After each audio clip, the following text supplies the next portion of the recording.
하나님께서 오늘 저희 가운데 허락하신 말씀입니다. 요한복음 21장 1절로 14절 말씀입니다. 그 후에 예수께서 디베랴 호수에서 또 제자들에게 자기를 나타내셨으니 나타내신 일은 이러하니라.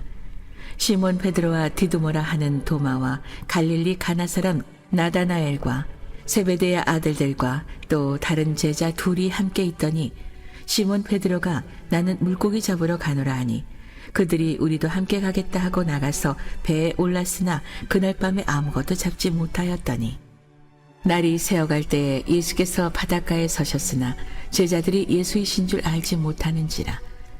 예수께서 이르시되 얘들아 너에게 고기가 있느냐? 대답하되 없나이다. 이르시되 그물을 배 오른편에 던지라. 그리하면 잡으리라 하시니 이에 던졌더니 물고기가 많아 그물을 들 수 없더라. 예수께서 사랑하시는 그 제자가 베드로에게 이르되 주님이시라 하니 시몬 베드로가 벗고 있다가 주님이라 하는 말을 듣고 겉옷을 두른 후에 바다로 뛰어내리더라. 다른 제자들은 육지에서 거리가 불과 한 50칸쯤 되므로 작은 배를 타고 물고기 든 그물을 끌고 와서 육지에 올라보니 숯불이 있는데 그 위에 생선이 놓였고 떡도 있더라. 예수께서 이르시되 지금 잡은 생선을 좀 가져오라 하시니 시몬 베드로가 올라가서 그물을 육지에 끌어올리니 가득히 찬 큰 물고기가 153마리라. 이같이 많으나 그물이 찢어지지 아니하였더라. 예수께서 이르시되 와서 조반을 먹으라 하시니 제자들이 주님이신 줄 아는 거로 당신이 누구냐 감히 묻는 자가 없더라. 예수께서 가셔서 떡을 가져다가 그들에게 주시고 생선도 그와 같이 하시니라. 이것은 예수께서 죽은 자 가운데서 살아나신 후에 세 번째로 제자들에게 나타나신 것이라. 아멘. 오늘은 무너진 존엄의 재건이라고 하는 말씀 제목으로 함께 은혜 나누기를 원합니다. 사랑하는 우리 옥본교회 성도 여러분, 오늘 말씀에 등장하는 인물 이 베드로를 바라보면서 찬란한 부활의 빛이 그들의 삶에 임하였음에도 불구하고 어두운 그림자 가운데 숨어있는 그 베드로의 자화상을 우리가 발견할 수 있습니다. 그리고 어쩌면 성경에 등장하는 이 베드로라고 하는 인물의 모습이 오늘 저와 여러분의 모습이 아닌가, 이 시간 한번 생각을 해보면서 말씀의 깊이 가운데 들어가기를 원합니다. 우리는 왜 다시 뒷걸음질 치는 인생을 살아가고 있는 것입니까? 여러분, 인생에서 가장 힘든 순간이 어느 때였습니까? 일이 단순히 뜻대로 되지 않을 때입니까? 물론 그때도 힘이 들어요. 그러나 우리네 인생 중에 가장 힘들었을 때는 어느 때인가? 내가 알고 있던 나의 모습이 어느 날 갑자기 무너져 버렸을 때입니다. 틀림없이 나인데 나라고 하는 사람이 너무나 낯설게 느껴지는 거예요. 인생을 살아가면서 꽤 정직하게 살아왔다고 자부심을 가지고 살아가는데 어느 날 갑자기 유혹 한 번에 무너지는 자기 자신의 모습을 발견해 냅니다. 누구보다도 주님을 사랑한다고 자부심을 느끼며 그렇게 살아왔는데 어느 순간 나도 베드로처럼 주님을 3번, 아니 10번, 100번이고 부인하며 욕하는 인생을 살아가더라는 거예요. 그러면서 우리는 거울 속에 자기 자신을 바라볼 수 있는 용기마저 사라져 버립니다. 꼭 어디에 숨고 싶은 그런 생각뿐이죠. 내가 알고 있던 나는 금세 사라져 버리고 그 자리에 낯선 죄인 하나가 덩그러니 놓여져 있는 것입니다. 이제는 내가 나를 바라보는 것이 두렵고 떨려요. 내가 나를 생각하는 것도 힘들어요. 여러분, 어느 대기업에 임원 하나가 있다고 한번 가정을 해보겠습니다. 아니, 그 대기업 임원이 나라고 한번 생각을 해보는 거예요. 이 임원의 판단에 의해서 이 대기업이 결정이 됩니다. 많은 사람들의 운명이 결정이 됩니다. 그런데 어느 날 갑자기 판단 하나를 잘못해버린 거예요. 그래서 회사가 하루아침에 공중분해가 된 것입니다. 회사를 다니고 있었던 수많은 사람들은 회사가 무너졌으니 없어졌으니 하루아침에 거리로 내몰리게 됩니다. 많은 사람들이 나를 비난을 합니다. 여러분, 그럴 때 어떻게 하시렵니까? 많은 사람들은 바로 이럴 때 창조적인 생각을 하며 대안을 찾는 것이 아니라 자기 파괴적인 생각을 하더라는 거예요. 어떤 생각? 도망을 치는 것이죠. 내가 아무것도 아닌 그러한 자리로 도망을 치고 싶은 거예요.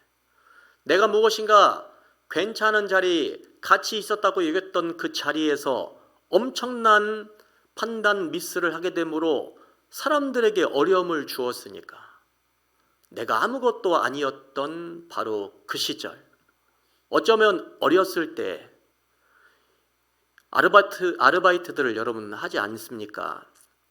커피숍에 들어가서 그냥 차를 내리고 손님이 원하면 그 차를 내려주는, 내가 아무것도 아닌 존재의 모습으로 그냥 내려가 숨는 것이죠. 오늘 본문의 베드로가 바로 그러한 지점에 서 있었습니다. 그는요, 주님의 부활을 확인했어요.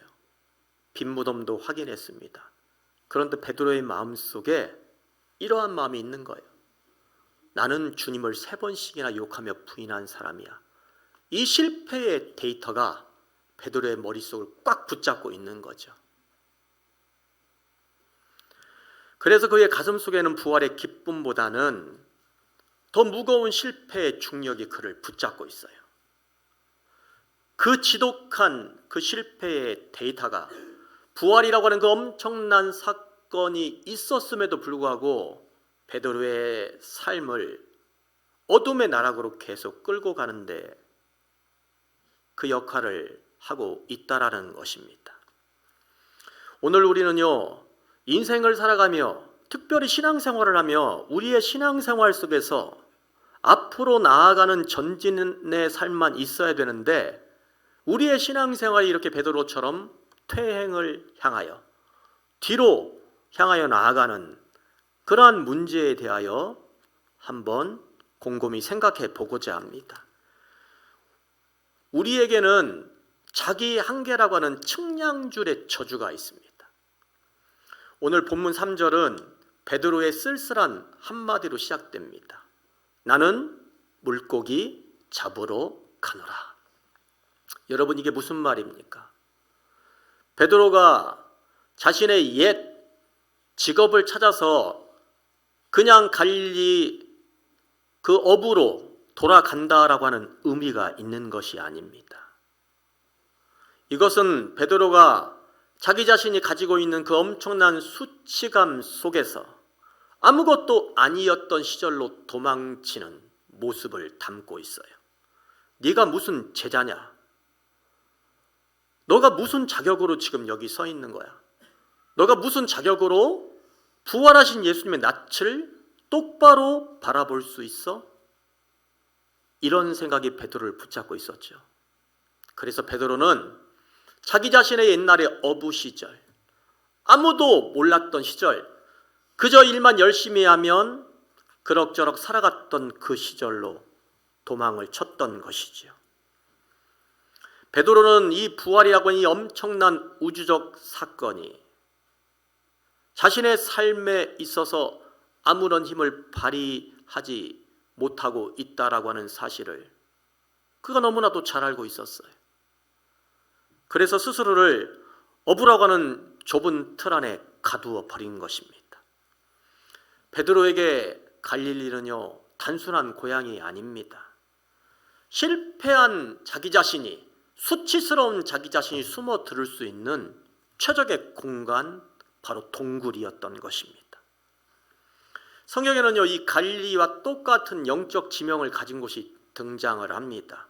바로 사무엘하 9장에 등장하는 로데발이라고 하는 곳입니다. 여러분, 이 로데발이 어떤 곳입니까? 사울의 모든 자손들이 다 죽고 이 사울의 아들 요나단, 무비보셋이라고 하는 사람이 살아 있었어요. 그런데 도망을 치다가 유모가 떨어뜨려 먹는 바람에 다리를 절게 되었죠. 이 무비보셋은 바로 이 로데발이라고 하는 곳에 숨어 살았어요. 로데발의 영적 의미, 어떤 의미가 있습니까? 아무것도 없는 곳, 풀 한 포기도 자라나지 않는 곳이 바로 이 로데발입니다. 이 로데발이라고 하는 곳에 숨어서 무비보셋은 아마 생각했을 거예요. 나는 수치스러운 인간이야. 나는 저주받은 인간이야.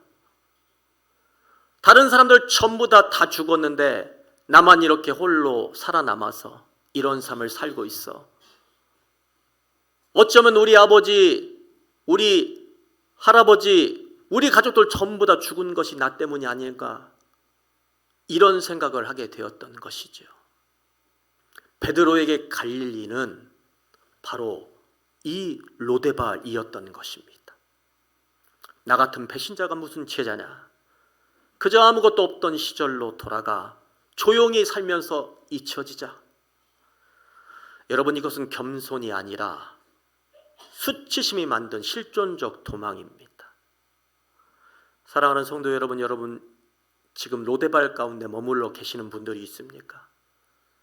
여러분의 인생의 로데발이라고 하는 지점에 숨어서 고개를 들지 못하는 분들이 계십니까? 그것이 바로 자기 한계라고 하는 측량줄의 저주라는 겁니다. 수치심에 빠진 사람은요, 언제나 잣대를 가지고 자신의 인생에 줄을 긋기 시작을 합니다. 나는 은혜 받을 만한 사람이 아니야. 나는 여기까지면 됐어. 나는 이 선을 넘을 자격이 없어 라고 이야기를 하며 끊임없이 자신만의 잣대를 가지고 자신의 인생에 줄을 긋는 인생을 살아갑니다. 그런데 여러분, 이것은요, 우리가 만들어 놓은 심리적인 감옥에 불과합니다. 제대로 신앙생활을 하려면, 제대로 은혜 안에 거하려면 이 감옥을 빨리 탈출하셔야 됩니다. 여러분, 이렇게 자신의 심리적인 감옥에 갇힌 이 베드로의 인생, 선을 그어놨던 이 베드로의 인생의 결과가 어떻습니까? 본문 3절입니다. 그날 밤에 뭐라고요? 아무것도 잡지 못하였더니. 여러분, 베드로는요, 평생을 어부로 살아왔던 베테랑입니다. 그가 고기를 잡지 못한다는 것이 여러분 말이 됩니까? 말이 되지 않잖아요, 여러분. 여러분, 이것은요, 은유적인 표현입니다. 오늘 자기 자신의 삶에 명확한 줄을 긋고 한계를 설정한 인간이 그 인생을 살아가면서 얻을 수 있는 것은 아무것도 없다라는 거예요. 그 인생의 틀 안에는요, 전혀 생명이 깃들어 있지 못하다는 것을 정확히 보여주고 있어요. 내 인생의 절망감이나 수치감 때문에 내 인생은 이거밖에 되지 않아 라고 생각을 하며 그 인생을 살아간다면 바로 그러한 인생에 그 어떤 생명도 거할 수 없는 거예요. 그때로부터 죽어진 인생이 되는 겁니다. 하나님이 빠진 자아의 노력은 허공을 가르는 헛그물질로 끝나는 인생이 되더라는 거예요. 사랑하는 성도 여러분, 저와 여러분의 눈 안에 가려진 비닐을 떼어내야 됩니다. 본문 4절입니다. 있습니다. 날이 새어갈 때에 예수께서 바닷가에 서셨으나 제자들이 예수인 줄을 알지 못하는지라. 아멘. 날이 새어갈 때에 제자들이 예수님을 알아보지 못하는 거예요. 여러분, 이게 말이 됩니까? 3년 동안 따라다녔어요. 먹고 자고 하는 일을 3년 동안 했다라는 거예요. 그러면 아무리 여러분 새벽이라도 안개가 끼어 있더라도 그 실루엣 모습을 보기만 하여도 예수님 알아봐야 되는 거 아니에요. 그런데 성경은 뭐라고 증언합니까? 그들이 전혀 예수님을 알아보지 못하였다. 이 알아보지 못하였다라고 하는 헬라어 단어는 에크라툰토라고 하는 단어입니다. 시각적으로 알아보지 못하였다가 아니에요. 무엇인가 어떤 힘이 그들의 눈을 붙잡고 있어서, 그들의 눈에 비늘이 끼어 있어서 알아보지 못하고 있다는 거예요. 그렇다면 여러분, 그들의 눈에 어떠한 비늘이 끼어 있습니까? 바로 실패하였다라고 하는 수치감. 오늘 말씀의 대표적인 주인공 베드로, 바로 그 마음이 그를 붙잡고 있는 겁니다. 여러분, 실패와 절망이라고 하는 이 마음이 저와 여러분을 붙잡고 있으면 바로 지금 눈앞에서 하나님의 현존이 역사되어지고 있음에도 불구하고 우리는 그걸 깨닫지 못하는 거예요.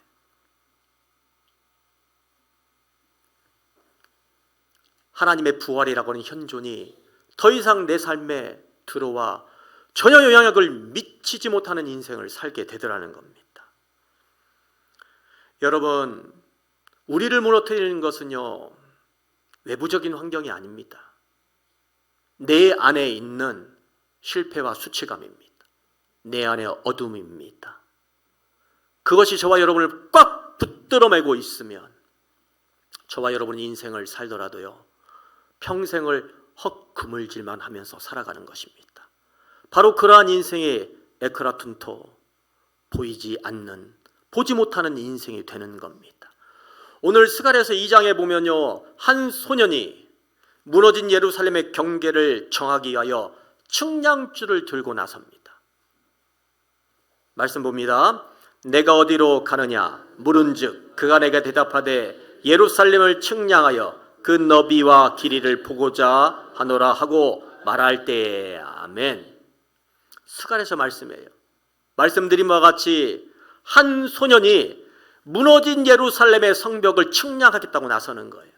그렇다면 우리가 미루어 짐작하건대 이 소년은 어떤 마음이 있는 겁니까? 아마도 이 소년의 마음속에는 내가 이 성벽의 수치를 재어서 내가 이 예루살렘 성벽을 재건해 놔야지, 그래서 내가 수치를 재어야지 라고 하는 마음이 있었을 거예요. 그런데 막상 수치를 재다 보니까요, 무너진 성터가 너무나 가슴 아픈 것이죠. 어쩌다가 하나님의 성읍이 이렇게 되었지. 그러다가 자기 자신을 돌아보게 됩니다. 우리 때문에 이렇게 된 거 아니야? 우리 안에 있는 죄성 때문에 이렇게 된 거 아니야? 라고 생각을 하며 내 상처는 이만큼 깊고 내 죄는 이만큼 크다라고 생각을 하는 것이죠. 그러니 내 인생의 너비와 길이는 딱 이 정도뿐이다 라고 그가 그렇게 생각을 하는 것이죠.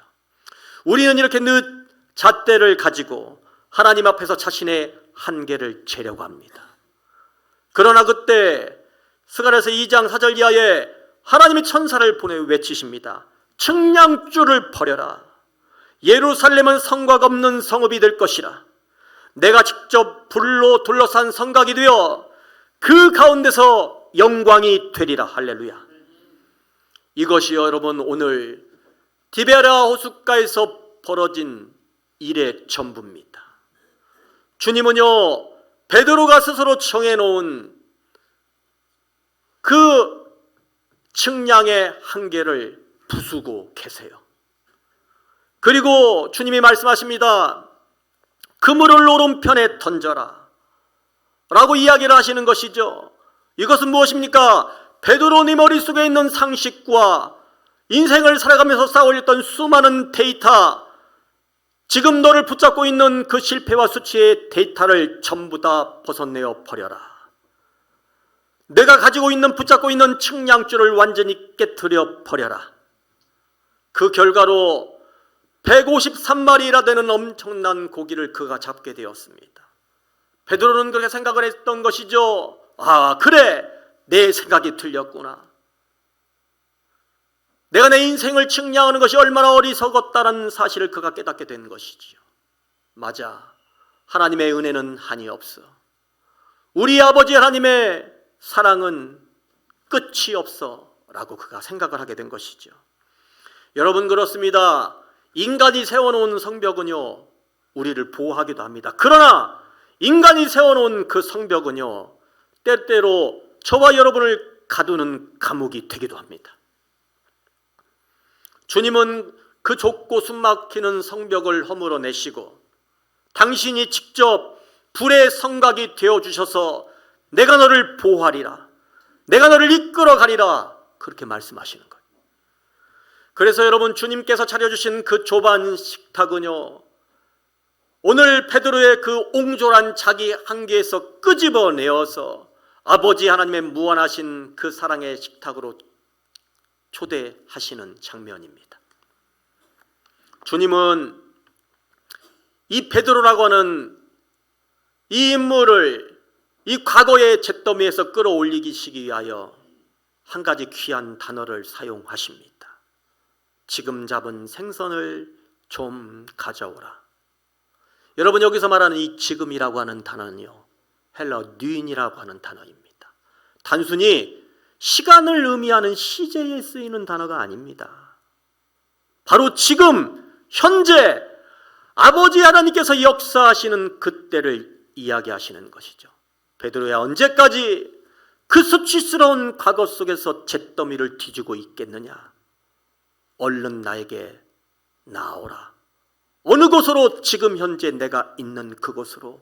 베드로야, 눈을 똑바로 뜨고 지금 내가 서 있는 지금이라고 하는 그 자리로 한 걸음 한 걸음 걸어 나오라. 주님께서 그렇게 말씀하시는 거예요. 지금 잡은 생선을 가져오라고 명령하신 그 말씀은요, 생선에 초점이 있는 것이 아닙니다. 바로 지금 나에게 걸어 나오라고 하는 베드로를 향한 주님의 간절한 요청입니다. 사랑하는 성도 여러분, 바로 이것이 복음입니다. 그런데 마귀는요, 저와 여러분을 늘 과거에 묻고자 합니다. 10년 전에 저질렀던 그 잘못이 그냥 떠오르는 거예요. 어제 행했던 잘못이 내 머릿속에 떠오르는 겁니다. 마귀가 하는 것이죠. 그래서 저와 여러분의 소중한 인생을 자꾸 수치감과 패배 속에 묶어놓는 것이죠. 오늘 그 자리에서 지금 내가 잡은 생선을 가지고 나에게 오라라고 하시는 그 예수님의 거룩한 음성을 듣는 저와 여러분이 되시길 바랍니다. 사랑하는 아들아, 그 생선을 가지고 와서 오늘 내가 차려놓은 이 식탁에서 나와 함께 먹고 마시자. 이것이 바로 주님의 요청입니다. 베드로는요, 여러분, 식탁에 앉았지만 여전히 고개를 들지 못하고 숯불만 바라보고 있어요. 주님께서 그 베드로를 향하여 손을 내밀어 주시며 베드로의 얼굴을 들어 올리시는 거예요. 주님이 손을 내밀어 베드로의 이 턱을 들어 올리시니 베드로의 시선이 주님과 마주칩니다. 바로 그 순간 베드로는 깨닫게 됩니다. 주님이 나를 얼마나 사랑하시는지 이제 알게 되는 거예요. 주님의 시선을 통하여 말할 수 없는 사랑을 그가 느끼게 되는 겁니다. 그를 붙잡았던 모든 수치감, 그를 붙잡았던 모든 절망이 바로 그 순간 치유받게 되는 거예요. 주님의 눈빛에는 정죄가 아니라 말로 다할 수 없는 긍휼과 신뢰가 담겨져 있었던 것이죠. 여러분, 그래서 여러분, 부활은 단순히 죽었다가 살아나는 사건이 아닙니다. 무너지고 파괴된 그 존엄이 예수님을 만나게 됨으로 다시 일으켜 세움 받는 거예요. 주님은요, 베드로의 실수를 꾸짖는 대신 사랑의 음성으로, 그 사랑의 몸짓으로 그를 바라봐 주십니다. 베드로야, 내가 너에게 원하는 것은 다만 내가 나에게 와서 나와 함께 이 식탁에서 밥을 함께 나누는 것이다. 와서 조반을 먹으라 라고 이야기하는 그 환대를 통하여서 오늘 주님은 베드로에게 말씀하세요. 너는 나에게 사랑받는 중요한 존재여, 너는 나의 소중한 자녀이다. 주님은 이렇게 선포하시는 겁니다. 베드로는 바로 그 순간 자신의 그물로 인생을 살아가는 생존자가 아니라 우리 예수님의 식탁에서 공급받는 사명자로 거듭 태어나는 것입니다. 사랑하는 성도 여러분, 여러분이 스스로 포기한 그 새벽, 주님께서는 이미 먼저 와 계십니다. 여러분이 헛 그물질하며 울고 있을 때에 주님은 그 식탁에서 여러분을 위하여 따뜻한 수프를 만들어 놓고 여러분을 부르고 계십니다. 주님은 여러분의 완벽한 반성문을 요구하시는 것이 아닙니다. 주님이 원하시는 것은 다만 내 아들아 내 딸아 이리로 와서 나와 함께 조반을 먹자라고 하는 말씀입니다. 사랑하는 성도 여러분, 주님의 사랑은요 우리의 수치보다도 깊습니다. 주님의 은혜는 우리의 절망보다도 깊습니다. 이제 여러분의 인생 속에서 그 실패의 잿더미를 뒤지는 그 일을 멈추시길 바랍니다. 주님께서 저와 여러분을 위하여 마련해 놓으신 그 귀한 예복을 지금 이 순간 입는 분들이 되시길 바랍니다. 그리고 그 소중한 음성을 듣는 분들이 되시길 바랍니다. 그리하여 지금도 말씀하시는 그 주님의 사랑, 여러분의 삶의 현장 한복판에서 역사하시는 주님의 그 부활을 받아 누리는 인생이 되시기를 예수님의 이름으로 축원합니다. 오늘의 이 말씀이 저와 여러분 가운데 아로 새겨지는 귀한 말씀 되기를 예수님의 이름으로 축원합니다. 주님께서 저와 여러분 가운데 함께 하실 것입니다. 고백합시다.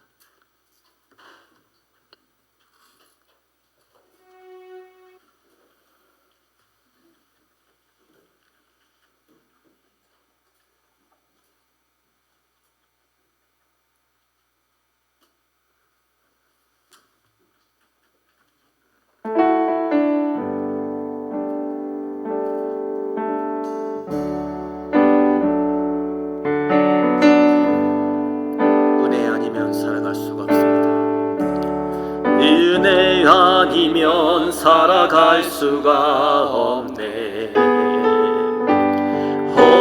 호흡마저도 다 주의 것이니 세상 평안과 위로 내게 없어도 오직 예수뿐이네. 고백합시다. 은혜 아니면 은혜 아니면 살아갈 수가 없네. 호흡마저도 다 주의 것이니 세상 평안과 내게 미련 없어도 오직 예수뿐이네.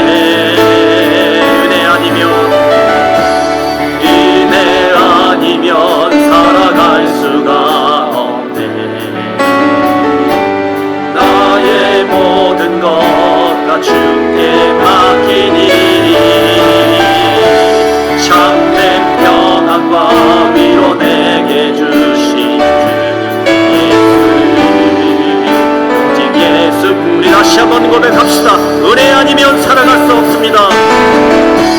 은혜 아니면 살아갈 수가 없네.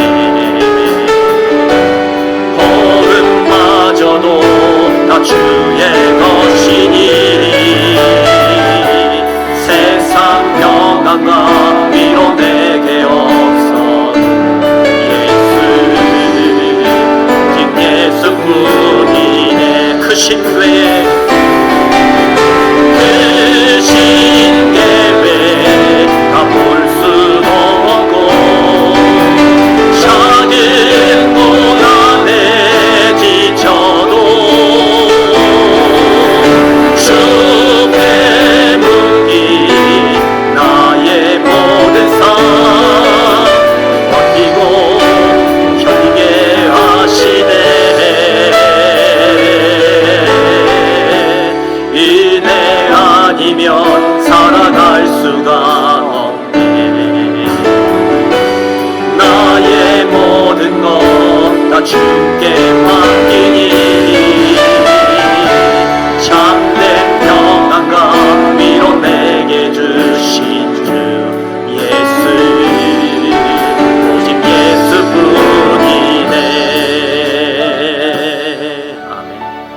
성도 여러분, 지금 여러분의 영혼은 어느 해변에 머물고 계십니까?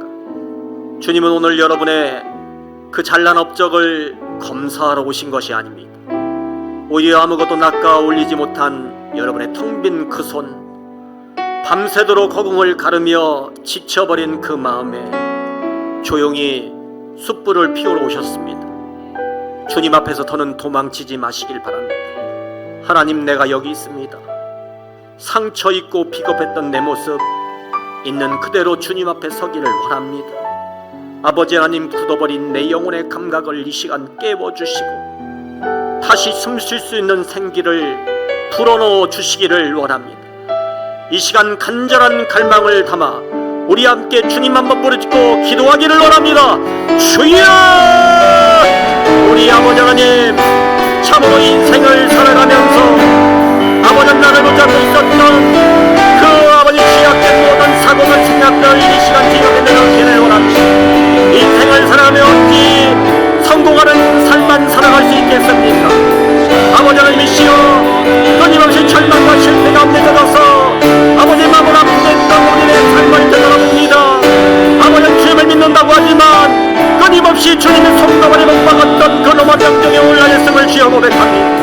오늘 아버지 하나님이시여, 감히 주님 앞에 서지 못했던 나의 지난 날의 과거를 이 시간 회개하니 용서해 주시고 이 시간 주님의 그 귀한 음성, 나와 함께 초반을 먹지 않은 주님의 그 귀한 사랑의 음성을 듣는 자의 삶이 되어지기를 원합니다. 아버지 하나님, 눈물 겨워 짓는 인생이 아니라 주님과 교동하며 주님의 귀한 은혜 가운데 거하는 인생 될 수 있도록 역사하여 주시옵소서. 하나님 아버지, 여전히 고개를 떨군 채로 모닥불의 연기만 바라보던 오늘 부족한 우리들에게 먼저 손 내밀어 주시는 주님의 그 귀한 사랑을 이 시간 깨닫게 해 주시니 감사드립니다. 아버지 하나님, 우리의 영혼을 짓누르고 왔던 모든 수치심의 돌덩어리가 예수님의 이름으로 물러가기를 원합니다. 너는 여전히 내게 소중하다 말씀하시는 우리 예수님의 귀한 음성, 그 사랑의 눈길이 아버지 하나님이시여 부족한 이내 가슴을, 이내 영혼을 온통 붙잡을 수 있도록 역사하여 주시기를 원합니다. 하나님, 죄인의 옷을 벗겨내어 주시고 존귀한 주의 자녀의 예병을 이 시간 우리 가운데 입혀 주시어서 거룩하신 하나님의 은총 가운데 거하는 인생을 살아갈 수 있도록 인도하여 주시옵소서. 예수님의 이름으로 간절히 기도하옵나이다. 아멘.